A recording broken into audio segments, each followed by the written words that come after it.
Luxury service isn't about acting fancy. It's about making people feel taken care of. Today we have Roger Grayson and me, Kiki the Property Dominator. We are talking today about the 10 principles of luxury service. And if you enjoy this real estate content, don't forget to subscribe. Like and comment. All right, Mr. Roger, welcome. Thank you. Thanks for having me today. So, talking about the top 10 principles for luxury service, and this is something that we call white glove service a lot. Yeah. I guess before we start diving into these 10 principles, is there anything that you want to say about luxury service? Oh, I'm sure we're going to cover all of it. But, it is a way for us to make sure that our clients go through this whole process as smoothly as possible. Yeah, I think you're right. That's something that I often say when we meet with new clients is that a big part of our job is to take a process that's like this with ups and downs and, just try to smooth it out so that it's much smoother. So that's definitely something that we talk about a lot and that we is important to us. So as we go through each of these 10, I guess it's dual purpose. The video is dual purpose today because on the one hand, it's about sharing, what level of client service that you can expect from us when you work with us. But I also a lot of these videos are educational, and I hope that there are some people out there who see the video and feel like they're able to level up their own service with their clients. So we're talking about the top 10 principles of luxury service today. If you want to see all 10, check the link in the comments. All right, number 1, anticipate needs before they are spoken. Luxury service is proactive, not reactive. I like that, the proactive part.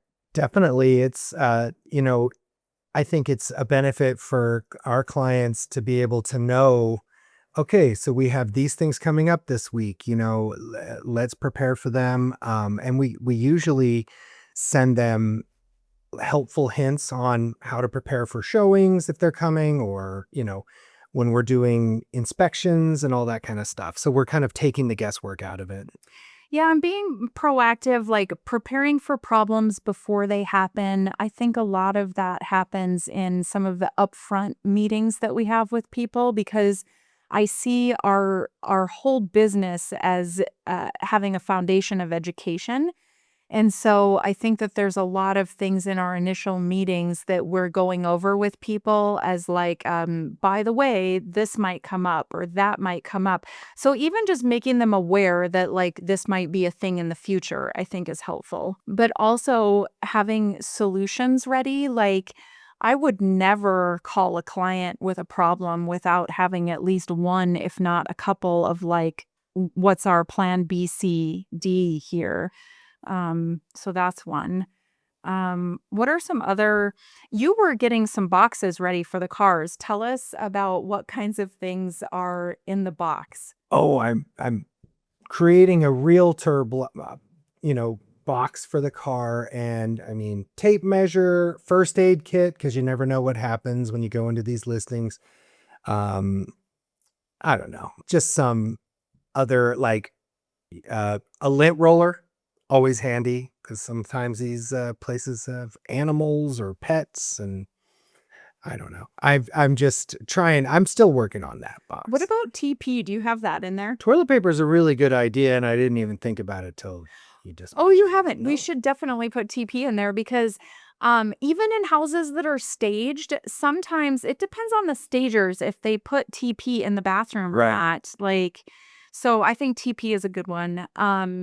Also, okay, here's a new one that we need to add is induction pans. Yes. Oh, a lot of these listings have induction burners on their stovetop, and you can't, if there's nothing in the house and they've moved out, you can't test those without a special pan. So we're going to have to get one, I guess. We're adding induction pans into our what we keep in the car just in case. All right. Top 10 principles of luxury service. Number two, and if you want to see all 10, be sure to check the link in the comments. Number two, communicate clearly, early, and often. Yeah, that goes back to, you know, anticipating their needs, but really we're helping them know that you've got an inspection next week or later this week at your listing, for instance, and it's important to kind of make sure everything's ready for that. So Yeah, and part of what we do is when we go under contract with a client, we send out a whole thing of dates and deadlines of like, and it's in chronological order so that they can like look through that and see what's coming up. But then also, we are on a weekly basis, we're having a team meeting to talk about like what needs to be communicated to who this week. And so just always kind of staying out ahead because I really like the idea of answering questions before it becomes a question. And I like it so much that I've gotten to where, like, if a client asks a question, I'm almost like, ah, I didn't do my job. Like, I should have already told them that. So it's always this, process improvement that we're doing, always trying to get better. yeah, when you mentioned this in the last segment, but when we do our meetings, our initial meeting with our clients, it's usually involves, a laundry list of things that we talk about. And every time we have a meeting with someone, they usually say something like, wow, I didn't know that, or this is the first time I've learned this. And, I think we're offering a lot more of that education part for our buyers and sellers than maybe other realtors. Maybe. I think falling under the communication piece also is having boundaries around business hours and letting people know like when they can expect to hear from you. So, like, we tell our buyers, and we have it written into our contracts now that our office hours are Monday through Friday, 10 to 6, nights and weekends by appointment. Because this is often when people can do showings, right? Because they're working day jobs.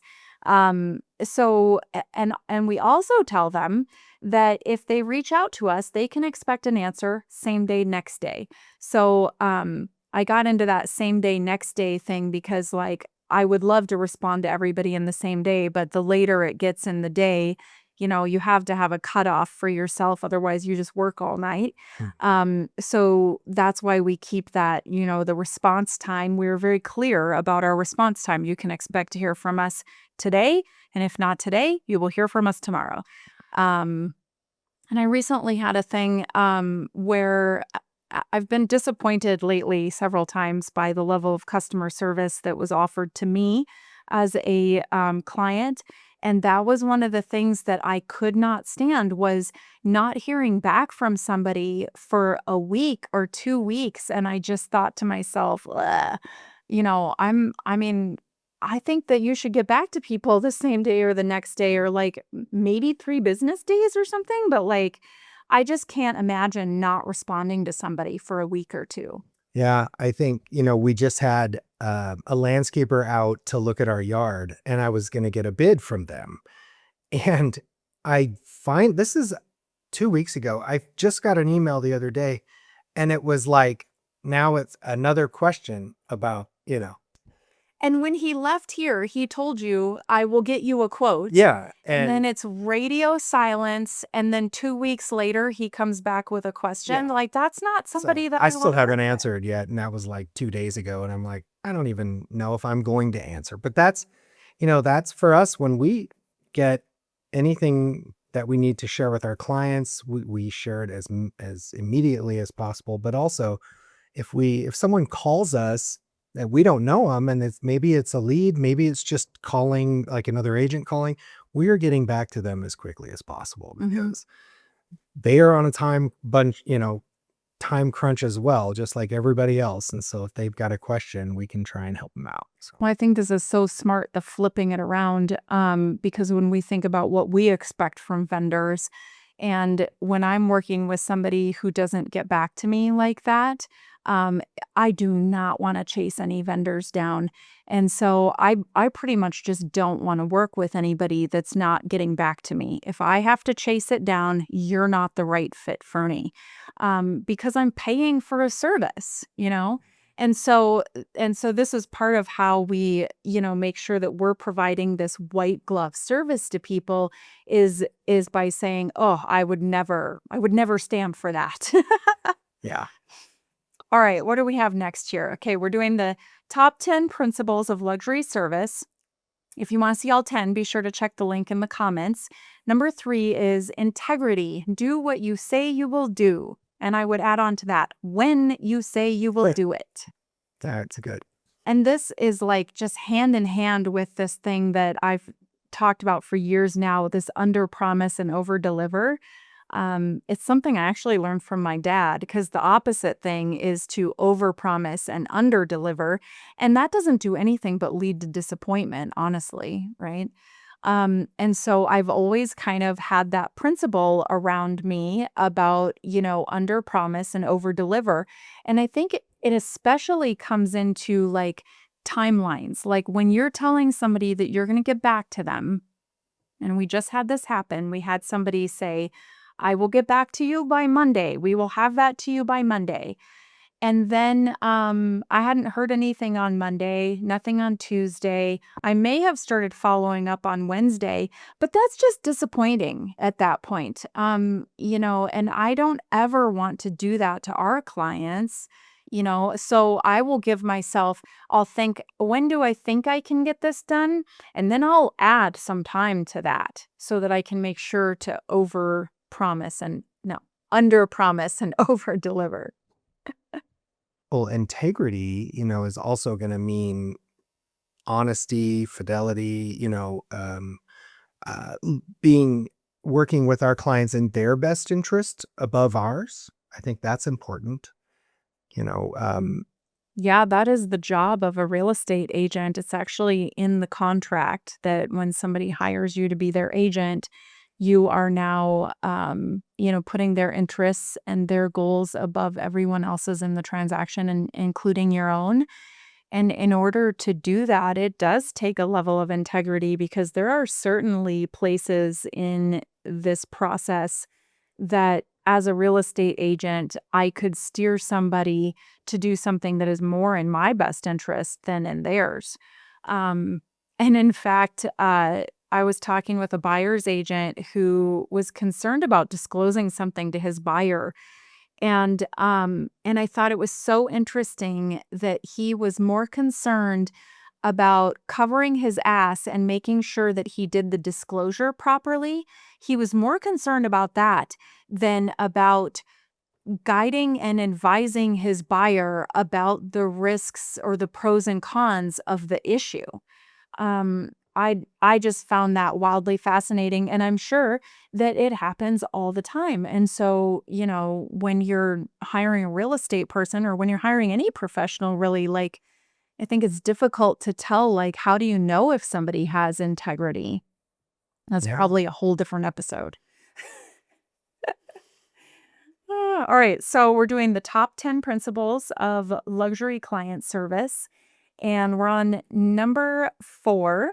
And if you want to see all 10, be sure to check out the link in the comments. So, number 4, make your client feel like your only client. And this is a big one, and it's not something that I've thought about for a long time because I've been in customer service for most of my working life, right? Yeah. But this idea has come to me recently, and I really like it. This whole idea of when you are with a client, being fully present with that client, even to the point of like not speaking about other clients or what else you're doing or where you just came from or where you're headed to. Um, and I think that part of this white glove service is making every client feel like they're my only client, they're my most important client, and they are my biggest priority. Yeah. We hear this a lot in our industry that, other agents that we talk to that they'll say something along the lines of, oh, it's been so busy this week. Like I'm just so busy. And we never want our clients to feel like we are too busy to take care of their needs. Like their needs come first. The reason we're busy is because of our clients. And so, we're not complaining, and I don't mind when people do. I just think it's important that our clients know that if they need something taken care of, we are going to get it done. Mhm. When we say we're gonna do it. Yeah. Um, yeah, this whole thing about busy is kinda drives me nuts. Um, because literally, do you know anyone who's not busy? I I don't know anyone who's not busy. So this whole thing about like, "Oh, sorry I didn't get back to you. Sorry this, sorry that. Oh, I'm just so busy." I do not care. I do not care. Like everybody is busy. Like if you want to go spreading that excuse around everywhere in your world, you go right ahead, but it's not impressive. Yeah. Not in the Well, and least. the universe is listening. If you're busy and you're too busy to do something, you might not get it done. Like, Well, just my tell yourself that you have time for this. That's what we should be saying. But I love that. Yeah, because if you're telling the universe you're busy all the time, you're probably going to miss out on some opportunities that you could have otherwise had. yeah. What else? Mentioning other clients. I mean, mentioning other clients is, and this is tough for us because a lot of our clients are friends. And so we will go to places and people will start talking. We went somewhere a couple weeks ago and there was a lot of talk about housewarming parties. We have one coming up and we have several clients that are in the midst of planning them. And so like whether we're with our clients or we're just out in the world, we're really trying not to talk about other clients with our clients. I mean, it doesn't make them feel special, you know? Mhm. Well, plus a lot of what we're doing is up to our clients' discretion, whether they want other people to hear about it. So, there's a lot of confidentiality that we keep for our clients, um, in general, as a rule, on everything. So sometimes it's difficult if somebody asks, "How's it going with so and so?" And it's like, they're doing great. Like, we're not going to talk about it a whole lot, but we can tell you that everything's going great. So, Yeah.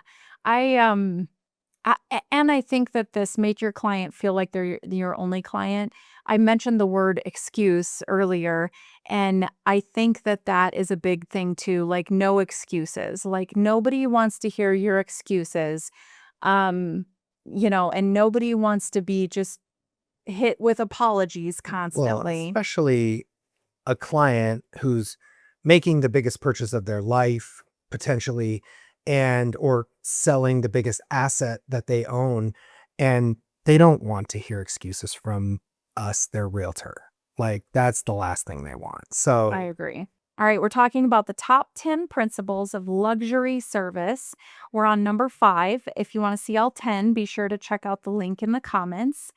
Number 5 is eliminate friction. And this is something that we said kind of at the beginning of the video, which is, taking a process that is full of ups and downs like this and stress and emotion, and we're trying to just smooth it out so that it feels much smoother to our clients.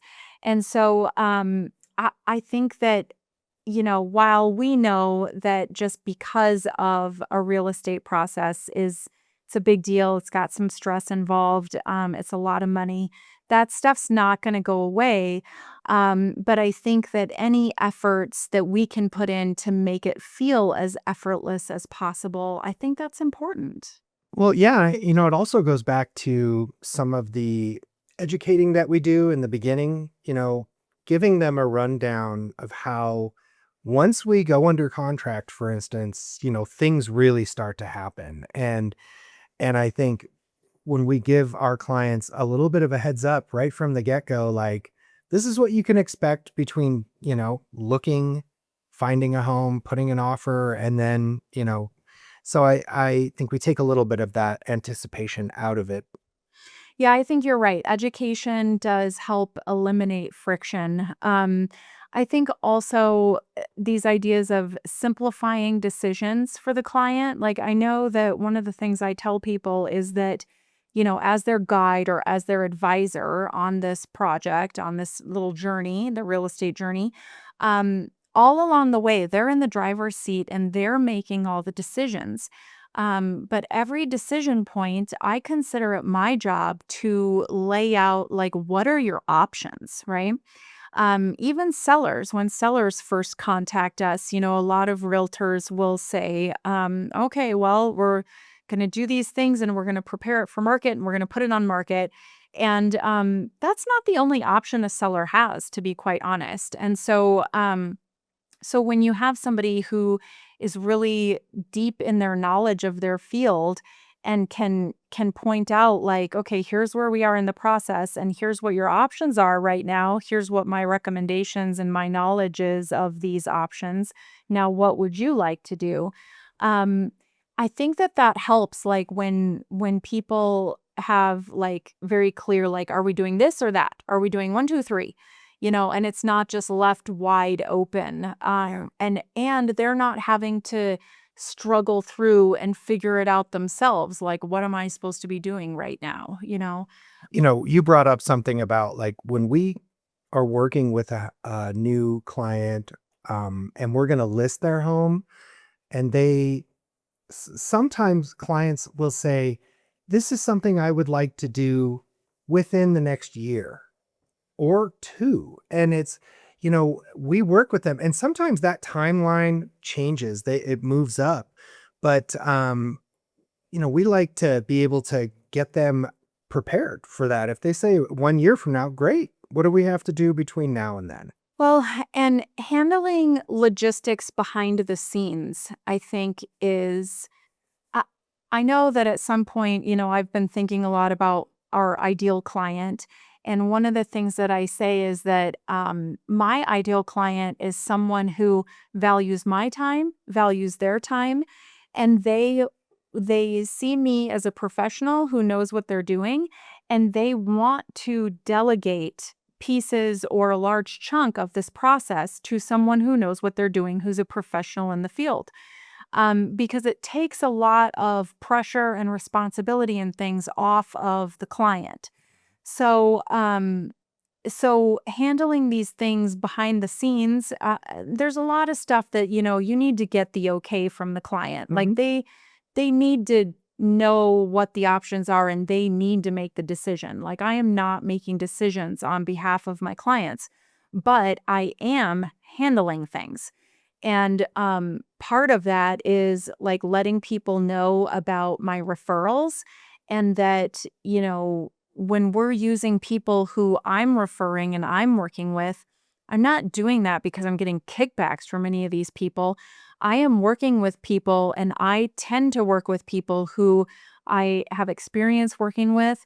I know that they do a good job for my clients. Like, I think they provide a high level of customer service, and I think they're competent, if not experts in their field. And so when I have those people around, and I can just sort of set things up and I say, hey, client, are you okay using my go to person, like an inspector, for instance?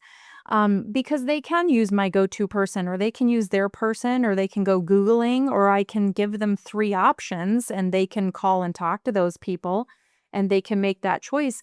But if they say, yes, let's use your go to person, then I'm just on it, handling it. We're setting it up, we're scheduling it, and it's done. And they had to do so little work if they say, yes, let's use your go to person. Well, we know we can trust our vendors to get the job done, to do what they say they're going to do, when they're going to do it. And we just had recently someone used a different person for was an HVAC person, and we don't know that person and or that company. And of course, this was a very tight deadline. We had to have this done in 2 days, and they said they'd be there the next day. And of course, just a straight no show, no call, no No, show. they did call. They were Oh, supposed to be there at 9 a.m. and they called our client at 9 a.m. and said, "Oh, we can't make it. Can we reschedule to next Wednesday?" Well, that was on a Wednesday, and we were supposed to be closing on Friday. Right. See, our vendors realize that we are on a deadline, and if we don't get this done within this day or the next day, they'll that could be a problem. So it's like our vendors are looking out for us and our clients. Yeah, I sent so then we called my HVAC guy when the other people wanted to reschedule, and, he told our client I think he told our client that he was lucky that it was for me, because otherwise he would not have been he was squeezing it in for Pretty me. sure I heard the vendor say that to you directly. He was like, "Man, if this wasn't for you, I would not be doing this." And, not that I get special treatment all the time, but when you have relationships with vendors and they know that you're someone who is bringing them work, then they do tend to go out of their way for you every once in a while. I would never ask them to do that all the time because we don't like to miss Usually things. it's not such a tight deadline, but turning getting someone out there within a few days or a couple of days is very important in our line of work. And we need vendors that can do that. And so they're kind enough to be able to help us out, help me Totally. out. So we're eliminating friction whenever possible. Top 10 principles of luxury service. We're on number 6. And if you want to see all 10, be sure to check out the link in the comments.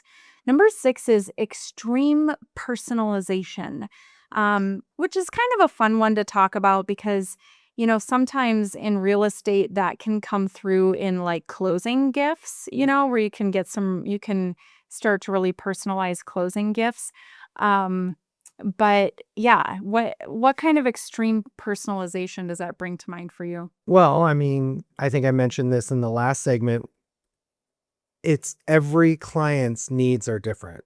Every client's timeline is different. And some are, need to move very quickly. And some are just not in a hurry. And we are fine with either. I think, you know, we have clients that you've been working with for years that are maybe looking to buy their first home now, and it's like you've been talking with them for 2 or 3 years about that. And just they're ready. Well, I think part of how we make the process very personalized is with the notes that we keep, right? Like Yeah. we're listening. And whenever the subject of birthdays comes up, my little ears perk up and I am immediately checking my calendar to see if I have that person's birthday on my calendar, because one of the things that I do every morning as part of my morning routine is I look to see if it's somebody's birthday or anniversary or house anniversary. And then I'm texting them in the morning and like, happy birthday, happy house anniversary or whatever. And I think that some of that stuff, it's funny because some of these things have been in pursuit of building my business, but at the same time, some of these things that I've done in pursuit of building my business has actually made me a better friend. Yeah. And that's been nice too, to just feel like not only am I growing my business, but I'm also just being a better friend to people and a better human and a better member of our community. Um, Well, I think a lot of your clients are actually already friends before they became clients, or maybe they were clients, now they're really good friends. So we do know them personally. We, might go to the same events or maybe even take a vacation with our friends and some of these folks. And I think so, when we talk about personalized gifts, as a closing gift or just personalized, we work with clients that we know a lot about them, so we kind of know what they're looking for already, and maybe we can do a little better job. well, and I think this goes into a lot of different areas because, like, I know I do a lot of business by text, but every once in a while, I'll get a client that it is pretty clear that their preferred method of communication is email. And you have to pay attention to that, right? And for whatever reason, they're not big on texts. So I'll try to make sure to email them instead. And I think it's just little things like that. Or I was listening to someone. Now, I would call them a client, although I've never actually worked with them.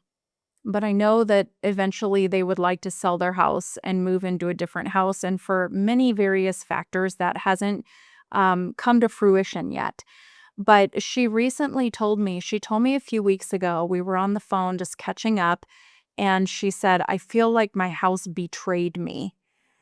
And I heard her say that, and because she was talking to me again about selling, that she hates the house, and they've just gone through this real nightmare, and she feels like the house has betrayed her, and she may have even mentioned something about a house clearing, like clearing it out with sage or something. But I listened and we got off the phone, and it wasn't right away. It was a week or two later that I was thinking about her. And I actually just called another friend who I know does house blessings and house clearings and asked if she would do that for these people. So this isn't a closing gift. These people are not anyone that I think is going to sell anytime soon, but they're members of our community. And so I offered that. I said, let's do this house clearing and this house blessing for you, and maybe that will be the turning point and things can start to move in a more positive direction. So in some ways, this extreme personalization is also the uncommon care that Yeah, we've been talking about. I like that term. Uncommon care. Also, surprise and delight. I think that's something that I some like that too. yeah. Surprise and delight. All right. We are talking about the 10 principles, the top 10 principles of luxury service. We're on number 7. And if you want to see all 10, be sure to click the link in the comments. Number 7 is about emotional intelligence and situational awareness. Read the room. Yeah, I think that's really important. Every person, not just our clients, but every person has, certain, yeah, I think a lot of our clients, you know, we're friends, we know each other outside of what we're doing here, looking at homes or selling.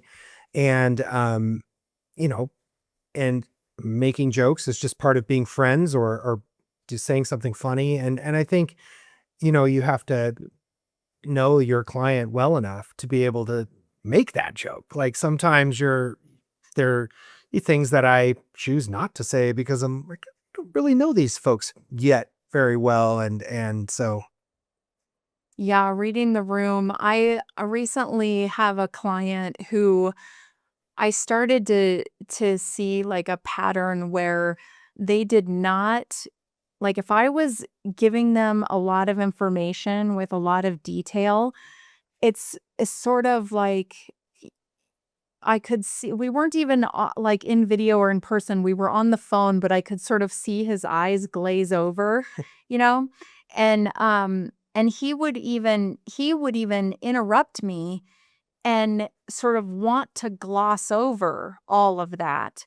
And that's a tough one for me because my job as advisor is to make sure that my client has all the information that I think that they should have to be able to make the best decision for themselves. And so when you've got a client who is not wanting to know all the details and just wanting you to handle it, I mean, that's a little bit of a tricky situation. But I think that figuring that out about your people is the important part, right? Like, do they want text messages or emails? Do they want you to give them all of the details, or, should you do some preparation ahead of time to sort of like high level it?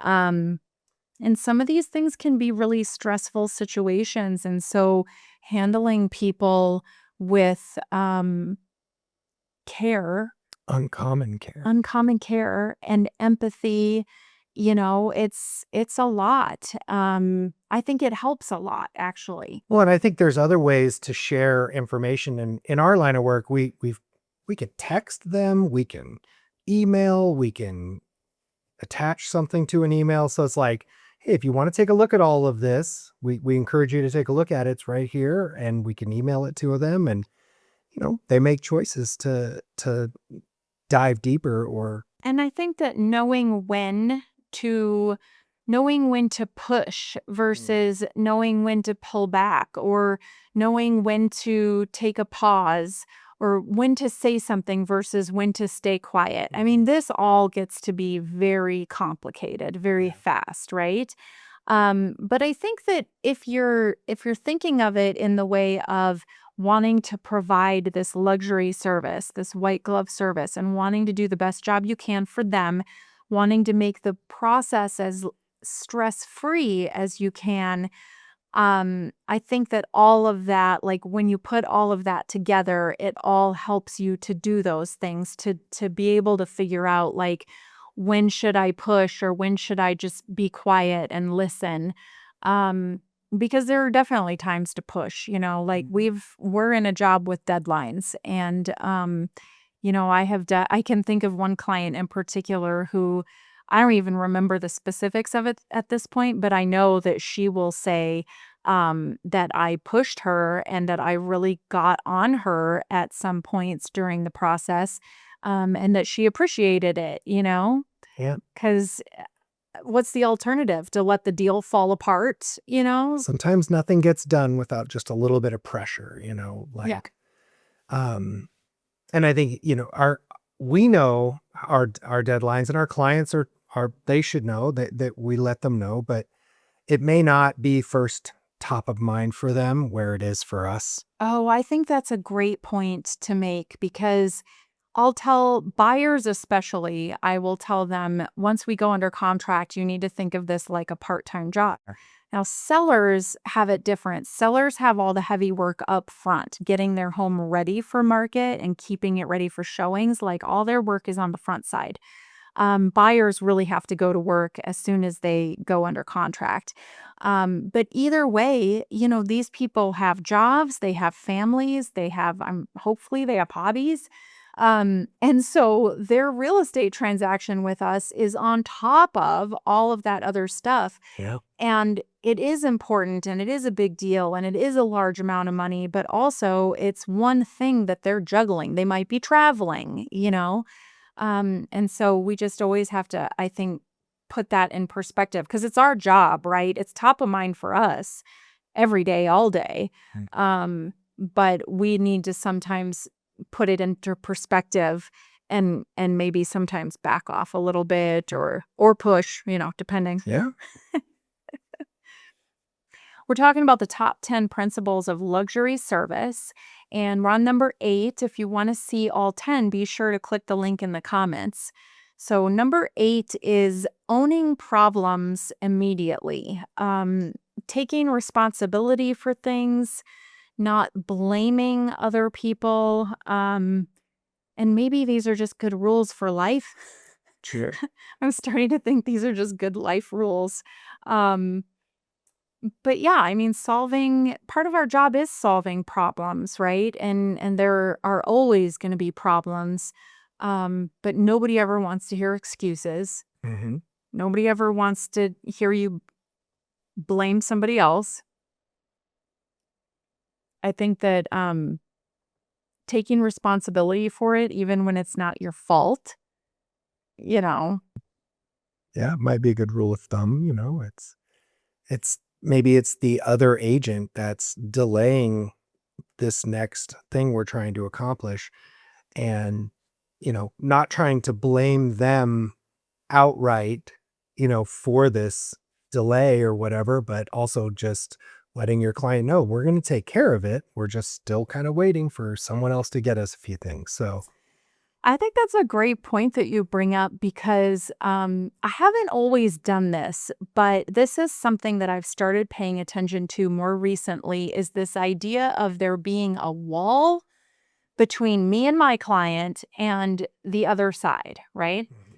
And there have been times when there's been stuff going on that I know about with the other side, and I may have gone back to my client and kind of gossiped about it a little bit and been like, "Oh, you're never gonna believe what they said. Oh, you're never gonna believe it." And actually what I have learned is that that is not helpful. Sometimes, yeah. Like, if I don't know why, but, like, we as humans, I think that we kind of love gossip and drama for some reason. And so in a way, like, in the moment, it kind of feels good and it feels satisfying, but when you think about our job is to make this as smooth and stress-free as possible, that doesn't help make things smooth and stress-free when you're passing along drama and gossip and what the other side is doing and saying, like, obviously, there's some things that we have to pass on, it's part of our job, Sure. but, oftentimes, if there's friction or drama happening, there's not a need to pass it over to our client. Might be best if they just don't know, Yeah, so yeah. it's better for our client to not have assumptions about the other agent or the buyer or the other client. Um, and so I think it makes the whole process a little smoother at the end. I think so too. I mean, the bottom line is that we're trying to get to the finish line, right? We're trying to meet the client's real estate goals, which oftentimes mean getting to closing, right? The Mhm. successful closing on a house of their choosing or getting out of their house. And when that's the goal, um, it just all of the drama just doesn't matter. It's not helpful. So, also this thing like when there are problems, coming up with solutions and being problem solvers, um, just staying away from excuses, I think is a huge I do not like hearing excuses, and I think I've pretty well trained myself to stop giving excuses. Well, you said this earlier too, if there's something comes up and we have to pivot or do something different, you're usually going to your clients with 2, 3, maybe 4 different options. These are what we should do or could do for you right now, just to help clear this up. And I think that's it's okay because to have problems because they're going to come up every home. I mean, there's so many people involved, and everybody's life is different. So Well, a great example of this is, we've got sellers that are on market. We haven't found a buyer. There haven't been that many showings. And we kind of knew going into it because of what's happening in the market. Like, I'm not surprised. And thank goodness we communicated enough ahead of time to our clients that they're not surprised either. And so we just got the word that they are approved to buy before they sell.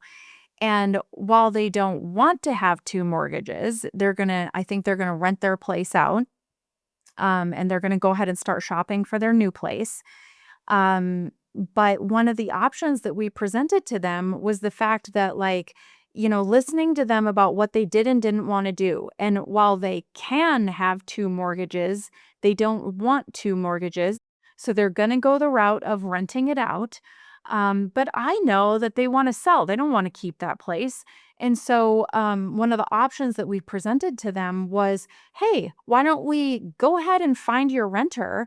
But also, why don't we keep your house for sale? Like, let's move it into the other part of the MLS that's for investors, Mhm. and then we can market it to investors where you have a renter in place, and so the investor would be buying it with that renter in place, and they'd be buying it as an investment property. And I think they appreciated that. They appreciated having that option rather than just because I know in their minds they were just giving up on selling it. They thought, oh, it's not selling. We're going to put a renter in. So they didn't even realize that you could rent it and sell it at the same time. Yeah, I think that was a great solution to their first of all, their listing wasn't getting a lot of action at that moment, and finding a way to get them pre-approved to buy ahead of time was great. One of our preferred lenders was able to help them do that, and that was the first problem that we solved for them. And then the second one was, what do we do now? We have this rental, or they have a house to sell still. So Mhm. Yeah. it's a great idea. Okay. Top 10 principles of luxury service. We are on number 9, and if you want to see all 10, be sure to check out the link in the comments. Number 9 is confidence without ego. Um, I think I think it's true. Like, clients want to know that you know what you're doing, but they don't need that to come with arrogance, right? Yeah, I think I have heard agents say this to you in my tenure here, like short tenure of few months, 6 months. Well, I've been doing this for 12 years. That was always something where you're like, "Oh, okay, you don't have to tell me how long you've been in the business." I always thought that was just a big ego thing. It's like, we don't care, like, how long you've been in the business. Let's just do what's right. Yeah, let me hear how many transactions you do every year. Sure. That's maybe a more beneficial number than how many years you've been in real estate. There's something like 70% of agents do less than 5 deals a year. Those numbers are pretty staggering, but this confidence without ego thing, like being calm under pressure, and part of the way you're calm under pressure is because you know what you're doing, Mhm. right? You have the experience making decisions confidently. And I think a lot of this comes with experience, knowing your boundaries and saying no. Um, and even you can tie that back to the communication thing where we were talking about, like, we have these set business hours and, we tell people we'll get back to them the same day or next day.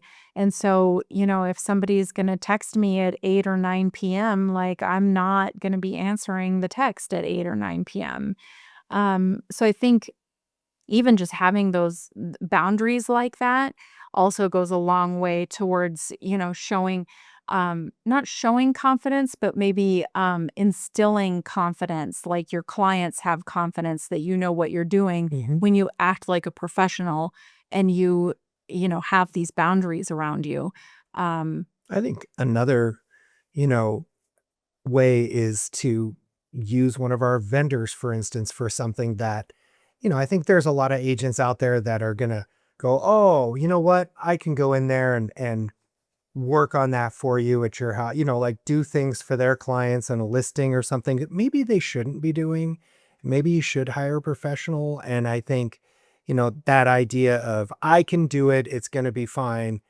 um, Maybe coaching someone along the lines of saying, "Hey, maybe we should call one of our vendors to have them look at this," one of our trusted vendors. So, yeah, I think this section also encompasses this idea of having difficult conversations with people, mhm, because that is something that it is difficult to go into somebody's house when they want to sell their house and you walk in and walk into the wall of smell, right? The people who have animals, yeah, they've got animals. There's a smell as soon as you walk in.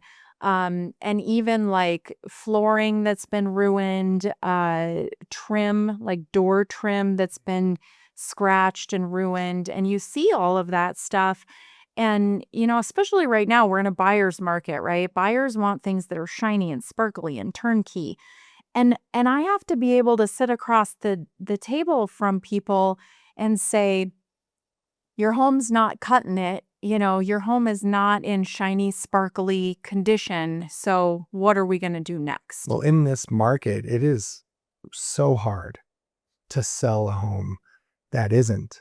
It is more difficult these days than I think it has been in the past, especially in this buyer's market. So it's so important for you to be able to kind of guide them, but also do it gently. Yeah, I mean, having these direct conversations in a way that doesn't just completely offend someone, like just laying it out there. Here's what I'm seeing based on my experience. These are the things that I'm seeing. And here are, the solutions that we have to deal with this. Like, you can take less money or you can do it yourself. But if you do it yourself, and it's not quality, it's not up to quality standards, you're still not going to be getting top dollar. or we can spend some money and some effort in bringing vendors or contractors in maybe. And so, these people, you always have options. Mhm. And that's what we're doing, is laying out those options, but we're able to do it, with confidence because of the experience that we have in the market. So true. All right. The top 10 principles of luxury service. Also, we like to call it white glove service. We're on number 10. And if you want to see all 10, be sure to check out the link in the comments. All right. So, number 10, generosity creates loyalty. And I like this one because this one's about giving and sharing. And all of our people know sharing is caring. Um, what are some what are some examples you think that you can think of generosity and sharing?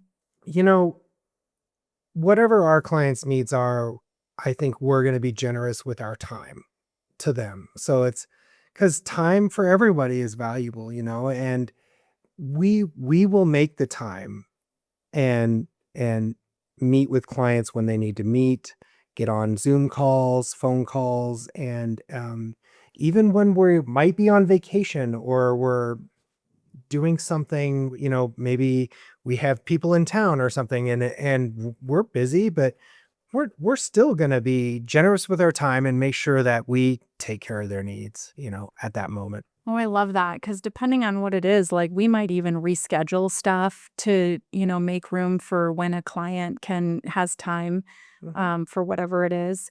Um, Also, you know, I I really like this principle of, doing things together and not ever being a gatekeeper, especially of information, right? And I know that I have benefited greatly from some realtor colleagues of mine who have been willing to share some of their vendors with me. Mhm. And so that's just one example of a place where you can be generous, and sharing is in sharing connections and sharing resources. Yeah. And I think that's a big one because we're always, I'm always telling people, like, consider us your real estate resource. And whether you're our client or not, like if you're living in a home and you have something going on that you need help with, you know, always feel free to reach out to us first because we do have an incredible team of people around us. And so, if you have a water backup, or heaven forbid a sewer backup, or a leak, or you just are ready to replace your carpet, whatever it is, I am happy to provide and share some resources and vendors. Some of the things that I've seen you do that I think are very generous is, going out and making like a presentation. I think we did one at the Center on Colfax. It was for their Pushin' Pansies group, which is an aging homeowners group and or just aging, but group, but some of them were interested and they showed up and oh, and a few of them were like, "Oh, this was so great. I got so much information out of this." And that was just time that, Kiki took out of her life to go and do an hour-long presentation on, you know, what it's like to age in place, or if you're looking for a reverse mortgage. So it was information, it was education, and Yeah, a whole presentation on real estate topics for seniors. And yeah, so I worked to put together the presentation. I'm the one who designed like the little brochure that we printed out. I reached out to one of my preferred lenders and my real estate attorney and got some input from them. And I also put them on the brochure. I invited the one of our preferred lenders to come with us to speak at the presentation, and she talked about reverse mortgages. But yeah, I mean, I don't know. I mean, in some ways it feels kind of selfish because the whole point of putting together the presentation was, to see if we could start building relationships over at the center and get more leads coming from there. But also, yeah, I could see where that is, part of being generous with your time is, to take all the time to put together a presentation and Maybe we're offering education and offering, you know, open it up for questions like these folks were able to ask you and your lender, like very specific questions about their what's going on in their house. And I think it means a lot to people because it's, there's some things you can Google and you can get Gemini AI to tell you an answer, whether you believe it or not, whether it's true or not, the answer. But, some things it's easier for some folks to just hear it from an actual realtor and an actual lender. So well, I'm really excited about this generosity topic because, I haven't always been in a position to really give a lot of gifts or do a lot of outreach stuff. And I feel like we made it there. I feel like we're there now. And we're in the middle of putting together all these plans and things that are like, I always sent out the holiday card and I've been doing holiday gifts to clients that year. But this year we are expanding on that quite a bit in terms of, sending out like the Broncos schedule and sending out like, oh, what are the best hot springs to go visit and where are the fall festivals? And a thing called Lolo, which is really cool because we really like to support. We are a small business, so we like to support small business. local small business. Yeah, and this thing Lolo is a deal where based on your zip code, it will give you some sort of offer or discount for a business in that zip code. And so I'm really excited to start using that as well. So when we send that out to all of our people, it will be something where they can go support a local business. But it's also a gift from us, and so it's just a lot of people supporting different people in different ways, and I'm excited about that. I am too. I'm excited to maybe find new ways in the future for you and I to be more generous to the community and our friends. All right. Well, I think that we did a pretty good hit on all 10 of these principles of luxury service. I hope that you enjoyed it. I hope that people who are in a position of providing service to clients, maybe they might get a little idea of something extra they want to do. And also, if you're thinking about working with us, that's the kind of service that you can expect to get from Property Dominator. So, if you like this content and want to support the channel, don't forget to hit the like, subscribe, and alert bells before you go.